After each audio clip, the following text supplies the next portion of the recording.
सन्नाटे को चीरती मिसाइल का शोर हुआ।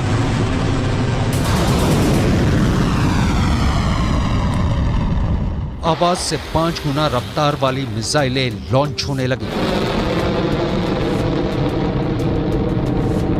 और फिर जमीन पर जोरदार धमाका होता है, इतना जोरदार कि जलजला आ जाता है। आग की लपटों के साथ जमीन का जर्रा जर्रा बिखर जाता है। धुएं का गुबार पूरे आसमान में छा जाता है। लगभग 50 सेकंड के इस वीडियो क्लिप से दुश्मन का कलेजा कांप उठा।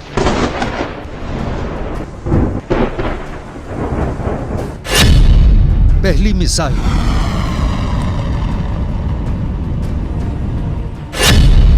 दूसरी मिसाइल,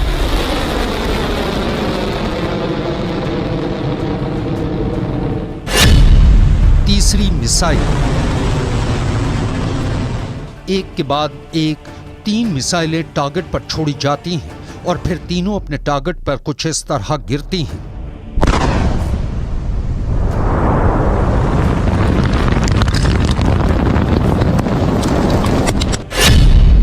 धमाका नंबर 1,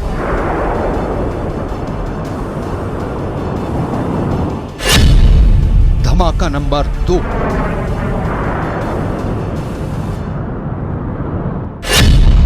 धमाका नंबर 3,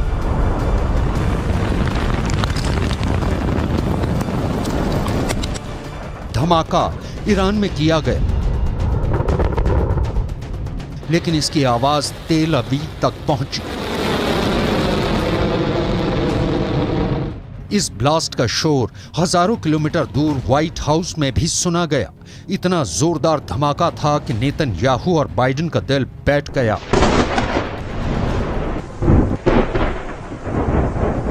ईरान की पहली हाइपरसोनिक मिसाइल वार और पलटवार के लिए तैयार है। इस घातक हथियार की रेंज, इसकी रफ्तार, सब कुछ बहुत बड़ा सीक्रेट है जिसे ईरान अब दुनिया को बताना चाहता है। ईरान की ऐसी मिसाइल का पोस्टर 1 साल पहले छप गया था।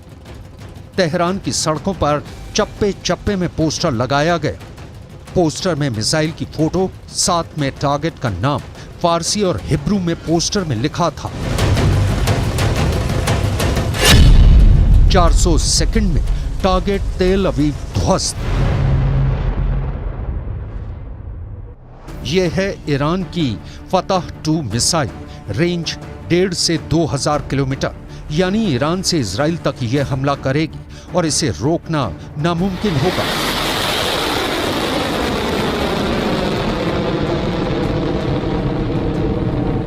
क्योंकि ये हाइपरसोनिक मिसाइल है, यानी स्पीड 6000 किलोमीटर प्रति घंटा से ज्यादा, या कहें कि आवाज से 5 गुना ज्यादा रफ्तार।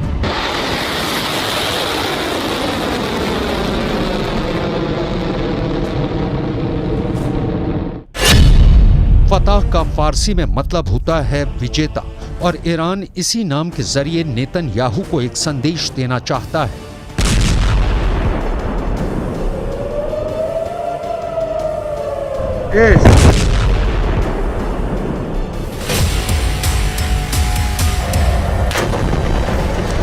गाजा में हो रही बमबारी और हजारों लोगों की मौत को लेकर ईरान इस वक्त बहुत गुस्से में है। सबने सवाल पूछा कि मिसाइल है तो ईरान किस बात का इंतजार कर रहा है।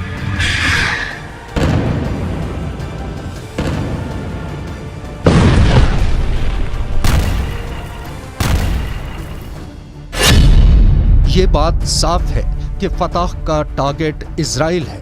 पिछले साल नवंबर में ईरान की इस्लामिक रिवॉल्यूशनरी गार्ड कोर यानी IRGC ने दावा किया था कि उसने एक ऐसी हाइपरसोनिक मिसाइल बनाई है जो महज 7 मिनट के अंदर इजराइल को तबाह कर सकती है। यानी इजराइल को सिर्फ 400 सेकंड में बर्बाद करने का दावा किया गया, और अब फतह 2 सबके सामने है।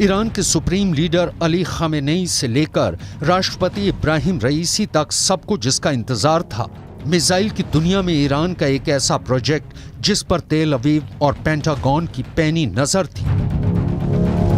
मिसाइल की ईरान की ताकत देखने के लिए दुनिया बड़ी बेसब्री से इंतजार कर रही थी। खामेनेई ने पहले इसी मिसाइल का एक सीक्रेट अड्डे पर जाकर मुआयना किया और फिर ईरान ने जोरदार बारूदी धमाका करके दोस्त और दुश्मन सभी को अपनी ताकत का सबूत दे दिया।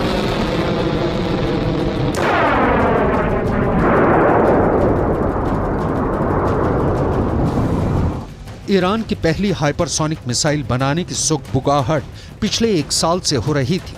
6 जून 2023 की तारीख ईरान के इतिहास में पत्थर पर लिखी इबारत बन गई, क्योंकि तब ईरान ने अपने राष्ट्रपति इब्राहिम रईसी की मौजूदगी में पहली हाइपरसोनिक मिसाइल बनाने का दावा किया।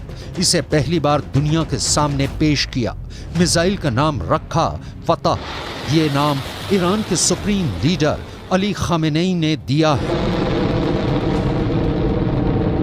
रईस जमहूर अमेरिका, सदर आज़म